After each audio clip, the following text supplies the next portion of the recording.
カレーとミニハンバーグのプレートとステーキランチプレートをお願いします。食後にホットコーヒーかアイスコーヒーがつきますが、ホットで。はい。私もホットで。ですね。失礼いたします。ラス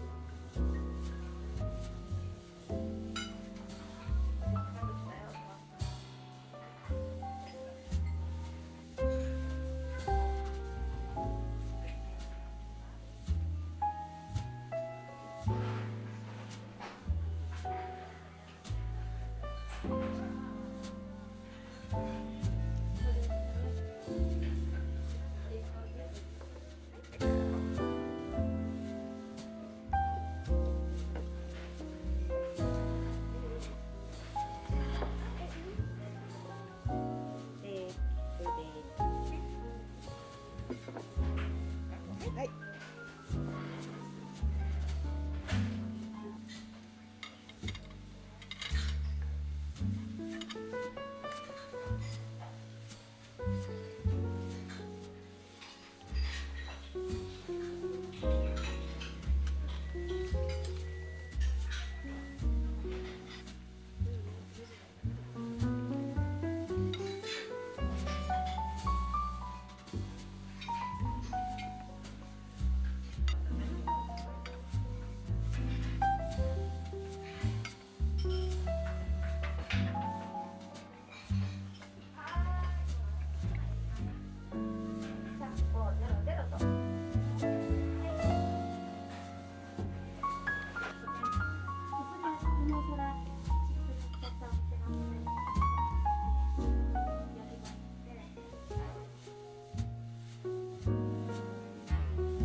およそ 1km 先、目的地付近です。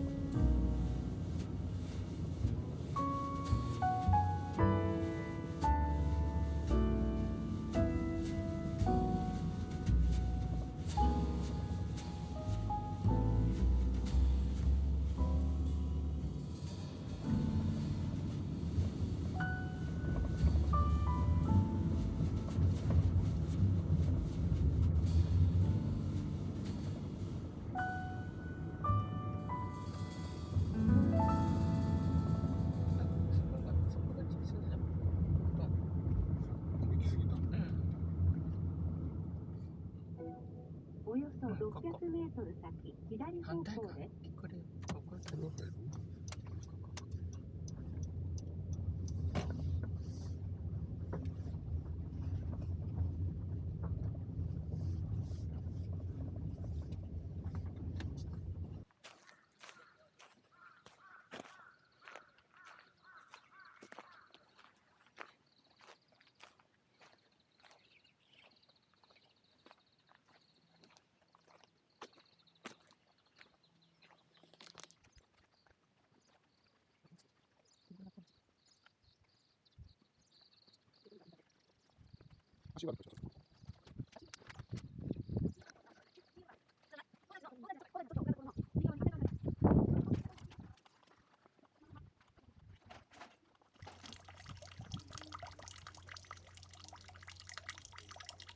はい、170年ほど前、鎖国をしたそういう時代の話です。嘉永6年という年に、ペリーが神奈川の裏側にやってきまして、日本に開国を迫るんですね。嘉永7年にまたやってきまして、幕府に強く開国を求めて、後に条約を結びまして、下田と函館の2つの港を開放したんですね。新しい時代を感じた吉田松陰さんが、なんとか外国に行って見聞を広めたい。ただ当時、日本人が海外旅行なんか行けませんから、密航という犯罪を犯してまで外国に渡ろうとしたんですね。吉田松陰さんは当時、皮膚病を患っていたようで、善大寺の温泉がとてもいいということを聞きました。ここの共同浴場がありますね。今でも入れるんですか？今でも組合員の方は入ってますね。一般は入れない入れないんですね。この共同浴場に吉田松陰さんと連れの金子さんのお二人、当然来たんですね。物音でもしたんでしょうね。何事かということに見に来たら、お二人がここで登場したという、アメリカ密航を企てているんだ。そういう志がありましたね。当時は密航というのはすごく日本では重大だったんですね。屋根裏部屋に数十間囲まれたんですね。組机の上にある書物がですね、当遺書、現代風では嘆願書、アメリカまで乗っけてってもらいたい。このお宅で書かれたのではないかと言われています。当遺書を持ってペリーに会いに来るんですけれども、国と国との条約を結んだ本当に直後、密航という犯罪に加担して、アメリカという国の信頼を損なうんじゃないかと、吉田松陰さんの志は受け入れなかったんですね。で、道に回ったんですけど、吉田松陰さんは受賞して捕まってしまいました。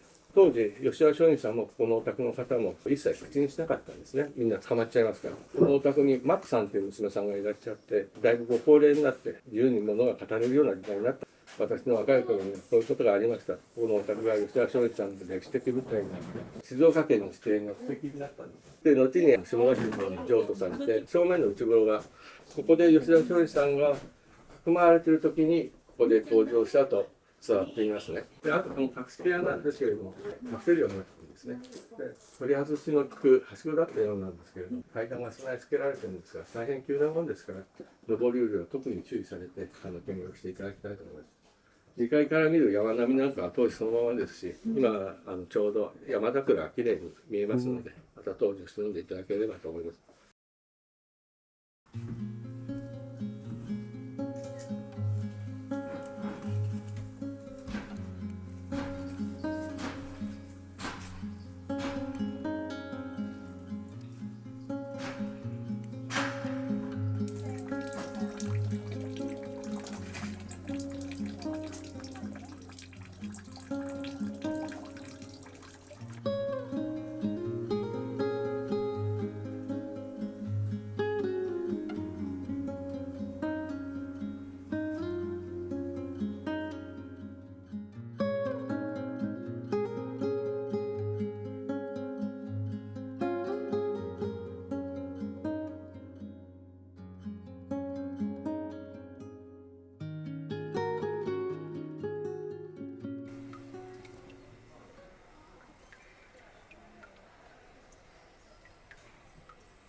僕は足もやってもらった。もう足も強くなっちゃったよ。よし行くぞ。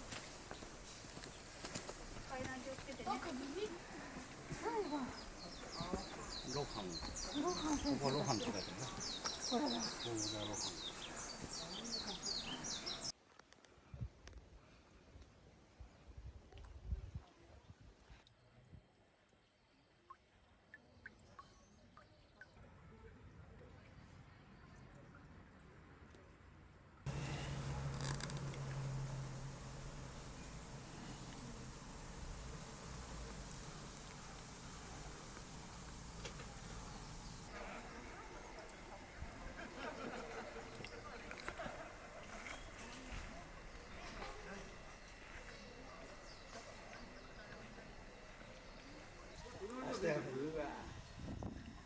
これあれですか、その雇るんやつ。でまたあれですか。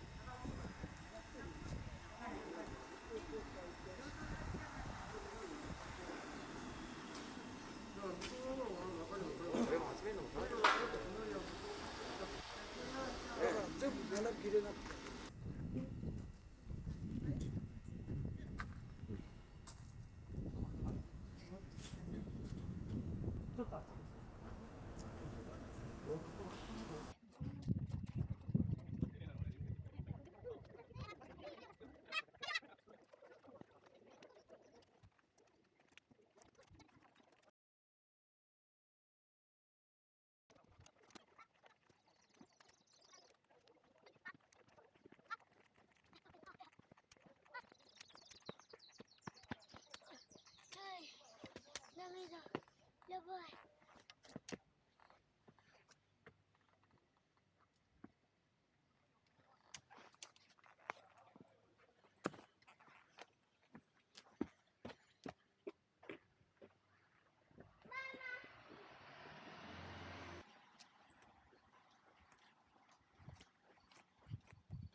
ちょっと映させてもらっても大丈夫ですか？